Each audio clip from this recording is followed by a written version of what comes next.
नमस्कार। इस स्वागत के लिए, प्यार भरे स्वागत के लिए आप सबको बहुत बहुत धन्यवाद। पिछले साल कन्याकुमारी से कश्मीर तक हमने भारत जोड़ो यात्रा करी। 4000 किलोमीटर कांग्रेस पार्टी और लाखों लोग एक साथ चले थे। भारत जोड़ो यात्रा के पीछे सोच, जो नफरत बीजेपी के लोग, आरएसएस के लोग फैला रहे हैं, उसके खिलाफ खड़े होने का था। वो धर्म, जात और भाषा का प्रयोग करके हिंदुस्तान को टुकड़े टुकड़े में कर रहे हैं और हम चाहते हैं कि देश एक साथ मिलकर काम करे। हर धर्म के लोग, हर जात के लोग, हर प्रदेश के लोग मिलकर एक साथ आगे बढ़े। भारत जोड़ो यात्रा का बहुत जबरदस्त इंपैक्ट देश के पॉलिटिक्स पर पड़ा।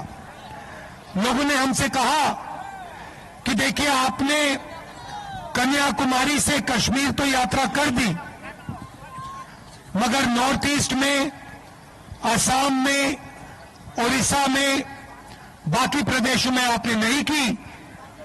इसलिए हमने दूसरी यात्रा शुरू की है, भारत जोड़ो न्याय यात्रा, जो हमने मणिपुर से शुरू की, नागालैंड से निकली।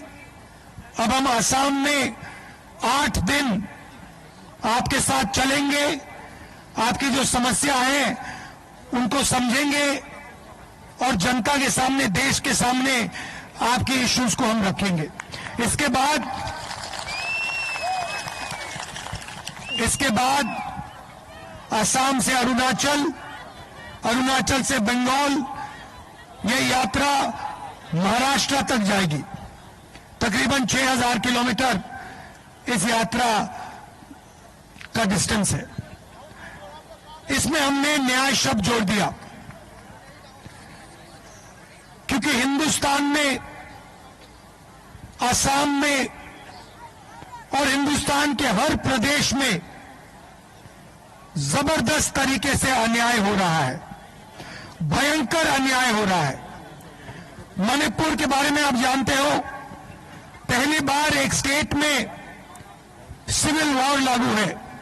स्टेट बटा हुआ है और महीने हो गए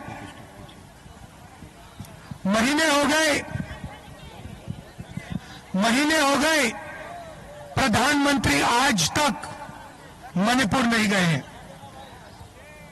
हिंसा को असम से बेहतर कोई नहीं समझता है। एक समय हुआ करता था जब आप लोग बाहर नहीं निकल सकते थे,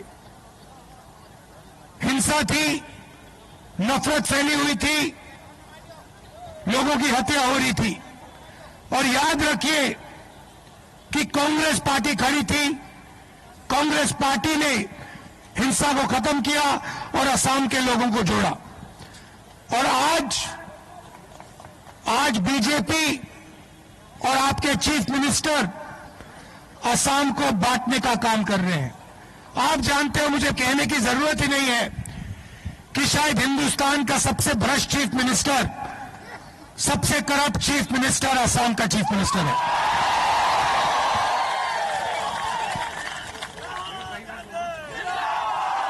सही बात बोली।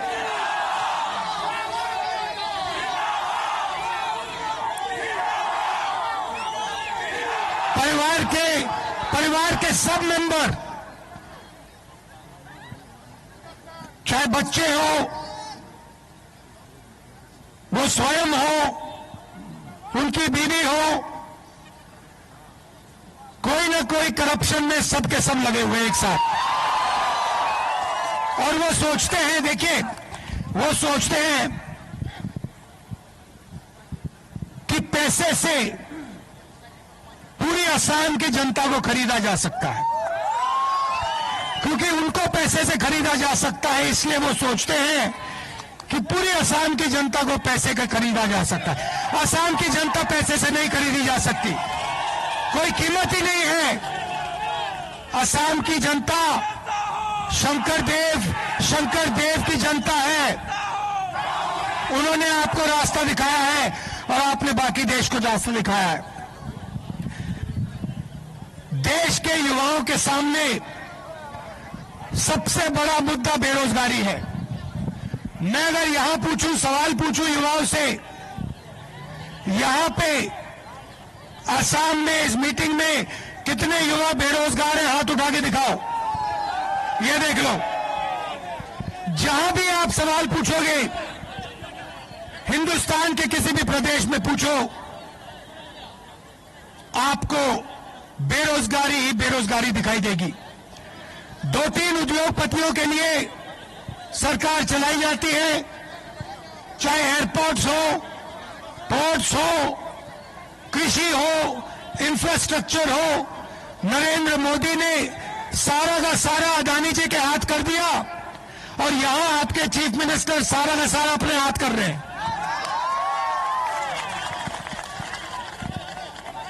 स्मॉल और मीडियम बिजनेस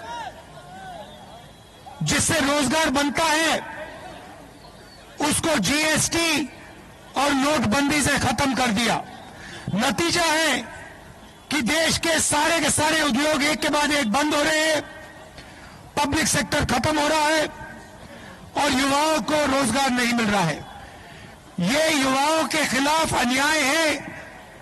सबसे बड़ा अन्याय बेरोजगारी युवाओं के खिलाफ हो रहा है। ये हम देश के सामने रखना चाहते हैं। हिंदुस्तान बेरोजगारी के साथ कभी प्रगति नहीं कर सकता है।